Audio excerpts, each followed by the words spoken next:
Olá, tudo bem com você? Seja bem-vindo ao meu canal Lígia na Med. E como prometido, hoje a gente dá início à nossa playlist de histologia com introdução à histologia. Eu utilizei do livro de histologia de Junqueira e Carneiro, 13ª edição, para me basear, tá? Os slides também dos professores na época que eu fiz histologia, para que a gente seja o mais pontual e o mais preciso possível do que é cobrado em prova, ok? Pretendo fazer as próximas aulas tudo nessa pegada, o mais objetivo, o mais pontual. Vocês vão perceber que eu vou estar lendo e eu pretendo fazer dessa maneira mesmo, tá? Eu monto toda a aula com esses slides. No caso, hoje o slide é em português. Eu trago essas aulas montadas e leio o slide. Não vou me ficar parando para explicar, porque o interessante é exatamente isso, que uma pessoa esteja dirigindo e consiga estar ouvindo como um audiobook, sabe? Que a pessoa esteja lá no seu trabalho e ela consiga pegar. Então, se eu parar, se eu ficar tentando explicar, muitas das vezes a gente quer mostrar a imagem,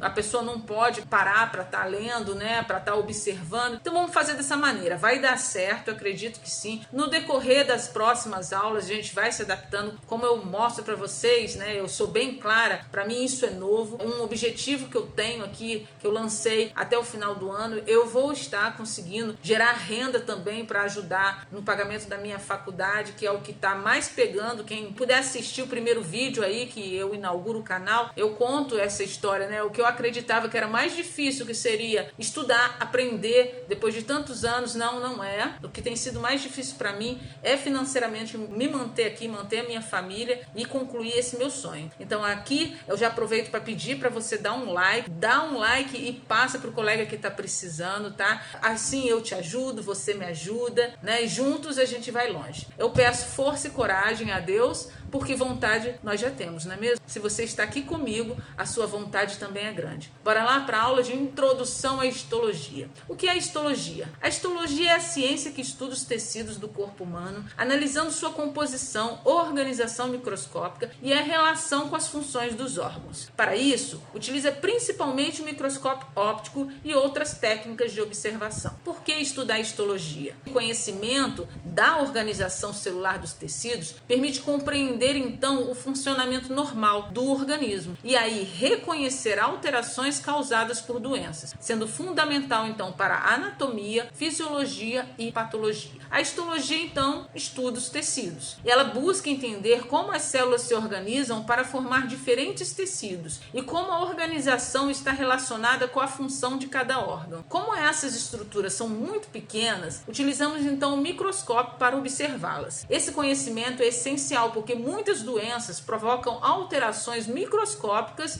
antes mesmo de serem percebidas a olho nu.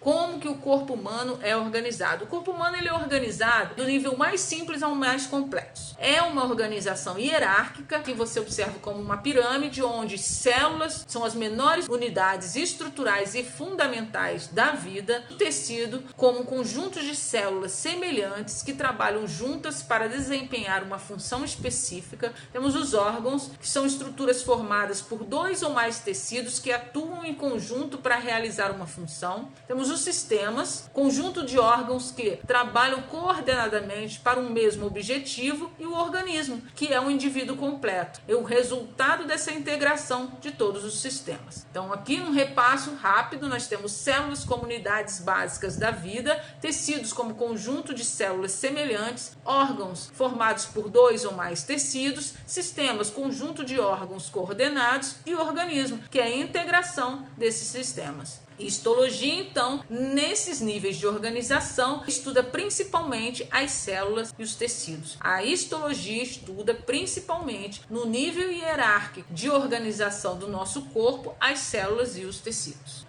E aí, vamos saber um pouco mais sobre as células? Bem, a célula, então, a gente já entendeu que é a menor unidade estrutural e funcional de todo ser vivo. Quem estuda a célula, a ciência que estuda, é a citologia. A forma das células, ela varia muito, de acordo com a sua função, com o meio que se encontra, e algumas células, elas não têm forma constante. Elas se modificam com frequência. Um exemplo são os leucócitos. Os componentes de uma célula. Os componentes de uma célula variam também em número e especialização, tendo em conta que possuem nomes e funções específicas. O tamanho das células. As células têm tamanhos diferentes e são muito variáveis, porém temos um promédio entre 10 a 60 micrômetros. A maior célula do corpo humano é o ovocito. Se algum dia alguém te pergunta qual é a maior célula do corpo humano, é o ovocito. O ovocito é a célula germinativa feminina que dá origem ao óvulo. Então, ou seja, não é o óvulo a maior célula do corpo humano, é o ovocito. É a célula germinativa que dá origem ao óvulo. E no homem? No homem eu posso falar para vocês que é o espermatozoide primário. O espermatozoide primário é a maior célula no organismo masculino, tá bom? Então, assim, a célula germinal feminina que dá origem ao óvulo, que chama ovocito, possui um diâmetro como um ponto final. Então, há de deduzir que eu vejo a olho nu. Sim, a gente consegue ver a olho nu como um ponto final o ovocito. As demais células, então, elas são invisíveis ao olho nu. Aqui, como um repasso para fortalecer, nós temos a histologia, estuda principalmente 2 níveis dessa organização, as células e os tecidos.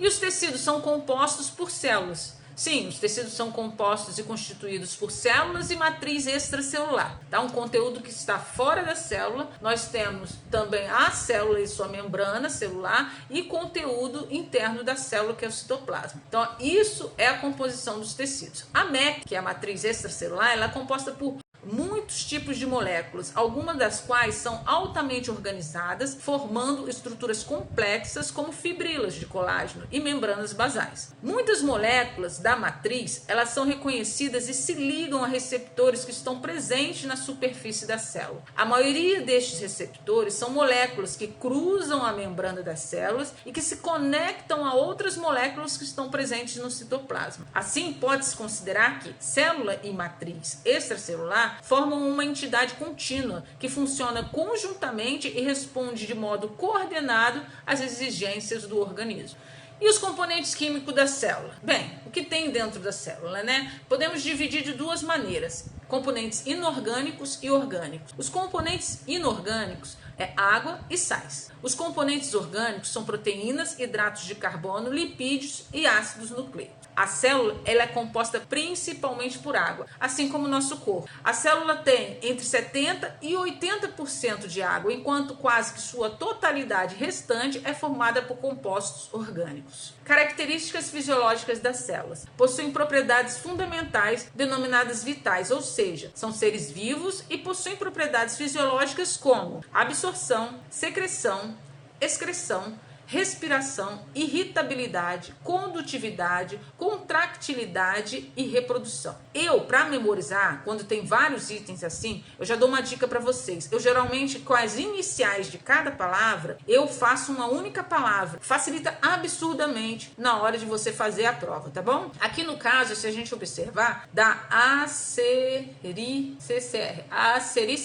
ACRICCR é absorção, secreção, E de excreção, R de respiração, I de irritabilidade, condutividade, contractilidade e reprodução. Vamos saber um pouco mais sobre cada uma dessas propriedades fundamentais? Bem, as células são seres vivos e apresentam propriedades fundamentais que garantem seu funcionamento e sua adaptação no organismo. Quais são? Absorção, captação de água, nutrientes e outras substâncias necessárias ao metabolismo celular. Secreção, produção e liberação de substâncias como hormônios, enzimas e muco. E excreção é a eliminação de resíduos, tá? Dejetos produzidos durante o metabolismo celular. Respiração é a produção de energia, ATP, pela utilização de oxigênio durante a oxidação de nutrientes. E a irritabilidade, capacidade de perceber estímulos físicos ou químicos do meio e responder a eles. Condutividade é a capacidade de transmitir impulsos elétricos entre células especializadas, principalmente os neurônios. Contractilidade, capacidade de encurtar-se para gerar força e movimento, típico das células musculares. Reprodução, formação de novas células por divisão celular, permitindo crescimento e renovação dos tecidos. Essas propriedades permitem que as células sobrevivam, se comuniquem, mantenham a homeostase e desempenhem funções dos organismos. Para quem não sabe o que é homeostase, homeostase é a tentativa que o corpo tem de se manter estável diante de qualquer alteração, seja externa, interna, tá? O corpo sempre tenta se manter estável. E o nome disso é homeostase. Essas propriedades permitem então que as células sobrevivam, se comuniquem, mantenham-se em homeostase e desempenhem suas funções no organismo. Tecido. O que é tecido? Tecido do latim tissue, que significa textura, conjunto de células que se agrupam para formar a estrutura estrutura de um órgão. Os tecidos são formados por células semelhantes que trabalham juntas para desempenhar a função específica. Esse é o conceito de tecido, tá, gente? Isso aqui cai em prova também, eu me lembro. Então, o que é tecido? Tecido é formado por células semelhantes, que trabalham juntas para desempenhar uma dada função, uma função específica. Célula, menor unidade estrutural funcional dos seres vivos. Células semelhantes são células do mesmo tipo com características semelhantes. Elas juntas, um conjunto de células semelhantes que se organizam e trabalham juntas, formam o tecido. Órgão, dois ou mais tecidos diferentes que se associam para exercer uma função específica. E o sistema? O sistema já é o conjunto desses órgãos que atuam de forma integrada para manter o organismo funcionando. Então, lembrando da nossa cadeia hierárquica, do nível mais básico para o nível mais complexo, a organização do corpo humano é crescente, como células, tecidos, órgãos, sistemas e organismos. Cada nível depende do anterior para que o corpo funcione de maneira harmoniosa. Os tecidos fundamentais, aqui a gente finalizando a aula, e aí eu trago para vocês 4 tecidos fundamentais do nosso corpo: tecido epitelial, tecido conjuntivo, tecido muscular e tecido nervoso. Cada um desses tecidos